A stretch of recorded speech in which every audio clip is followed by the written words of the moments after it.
భద్రాద్రి కొత్తగూడెం జిల్లా సుజాత నగర్ మండలం రాఘవాపురం సర్పంచ్ అభ్యర్థి గరిక సీతాలక్ష్మి తన ఓటును వినియోగించుకొని ఓటర్లందరూ తమ యొక్క ఓటును వినియోగించుకోవాలని, గ్రామ అభివృద్ధికి సహకరించి తమ యొక్క ఓటుని అభివృద్ధి పదం వైపు నడిపించే వారిని ఎన్నుకోవాలని కోరారు.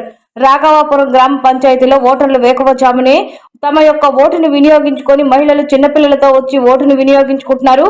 గ్రామంలో 100% పోలింగ్ జరుగుతుందని గ్రామ ప్రజలు అంటున్నారు.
తుడిపేసినారుగా ఏం కనబడట్లేదు.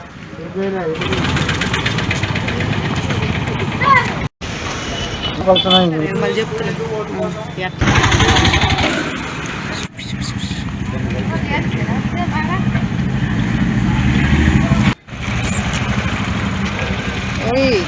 ఏమొచ్చింది నీకు?